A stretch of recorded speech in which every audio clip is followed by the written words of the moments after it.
অক্টোবরের এক সুন্দর সকালে আমরা ড্যালাস থেকে রওনা দিলাম গ্যালভাস্টনের পথে। সকাল প্রায় 10:30। সামনে লম্বা রোড ট্রিপ, প্রায় 6 ঘন্টার পথ। হঠাৎ চোখে পড়ল একটা ট্রান্সফারেবল বাড়ি ট্রাকে করে নিয়ে যাচ্ছে। আমি তো দেখে খুব অবাক হলাম। জানলা, দরজা, ব্যালকনি সবই আছে দেখছি। মানে বেড়াতে গেলে হোটেল দরকার নেই, নিজেদের বাড়িতেই থাকতে পারবে। চারপাশের দৃশ্যগুলো ক্রমে পাল্টে যাচ্ছে। কখনো শহর, কখনো খোলা মাঠ, কখনো বিস্তীর্ণ আকাশ। এই পথটাই ভ্রমণের প্রথম আনন্দ। ড্যালাস থেকে রওনা দেওয়ার প্রায় 2 ঘন্টা পর একটু থেমে গেলাম এক সুন্দর রেস্ট এরিয়ায়। প্রথমে ভাবছিলাম শুধু একটু বিশ্রাম নেওয়া যাবে, কিন্তু এখানে নামতেই অবাক হয়ে গেলাম।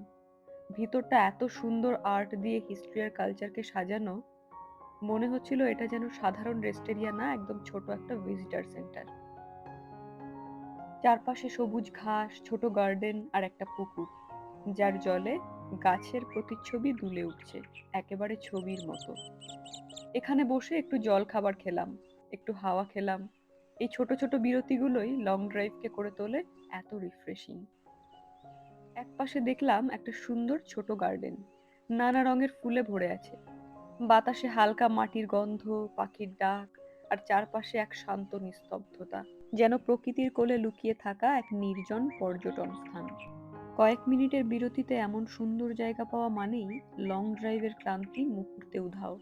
রাস্তাটা যতই লম্বা হোক, যদি এমন রেস্ট এরিয়া থাকে তবে ট্রিপটা আরো উপভোগ্য হয়ে ওঠে।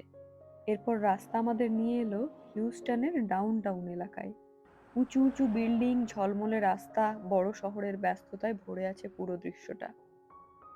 ধীরে ধীরে আমরা পৌঁছে যাচ্ছি গ্যালভাস্টনের দিকে, গ্যালভাস্টনের কজওয়ে ধরে। এক অসাধারণ সেতু, যা বে এরিয়ার ওপর দিয়ে প্রায় 2 মাইল লম্বা পথ গিয়েছে। দুপাশে নীল আকাশ আর নীল জল, যেন প্রকৃতি নিজেই পথ দেখাচ্ছে।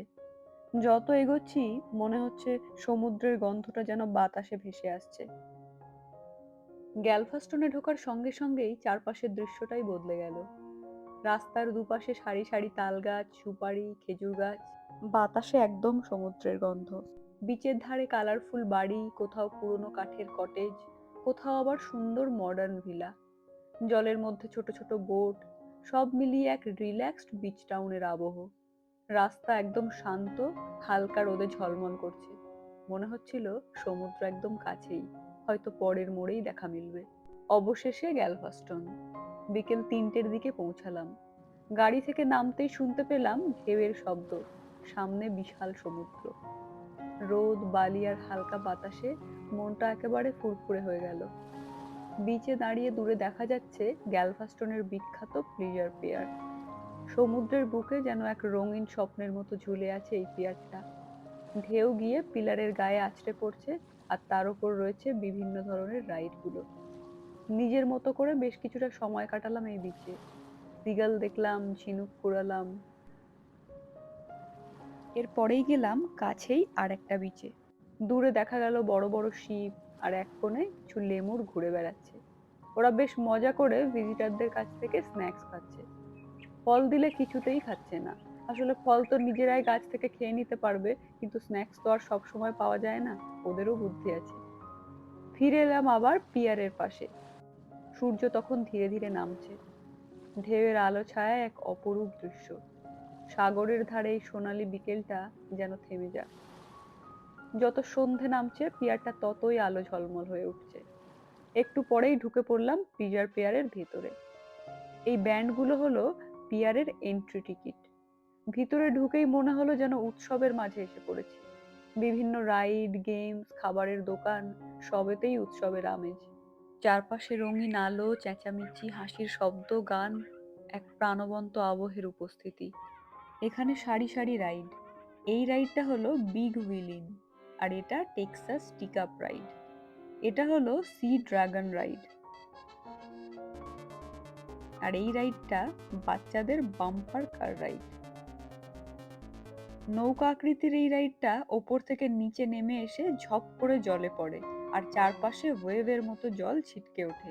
একে বলে পাইরেট স্প্লাঞ্জ রাইড। আর এই হলো গ্যালাক্সি হুইল রাইড। এটি 100 ফুট উঁচু Ferris wheel, LED light show সহ ধীরে ধীরে ঘোরে। আর ওই উঁচু স্তম্ভটা হলো স্টার ফ্লায়ার, এটা পিয়ারের সব থেকে উঁচু রাইড, খুব ভয়ানক। 235 ফুট উচ্চতায় ঘোরে। এছাড়াও ছোট বড় বেশ কিছু রাইড আছে, যেমন শার্ক রোলার কোস্টার, 100 ফুট উঁচু থেকে হঠাৎ 95 degree drop, sky shooter, rock and roll, cyclone ইত্যাদি। বাচ্চারা এখানে বাবেল ওড়াচ্ছে। ছোট ছোট বাবেলগুলো আলোয় ঝলমল করছে। সমুদ্রের হাওয়ায় ভেসে আসা একরাশ জাদু যেন বাতাসে ভেসে যাচ্ছে দূর পর্যন্ত।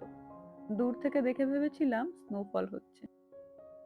এদিকে চলছে বিভিন্ন ধরনের মেলা খেলা। টিপ করে ফেলতে পারলেই গিফট। সবাই নিজের মতো করে উপভোগ করছে এই জায়গাটা। আমরাও খুব আনন্দ উপভোগ করে আজকের দিনটা সমাপ্ত করলাম।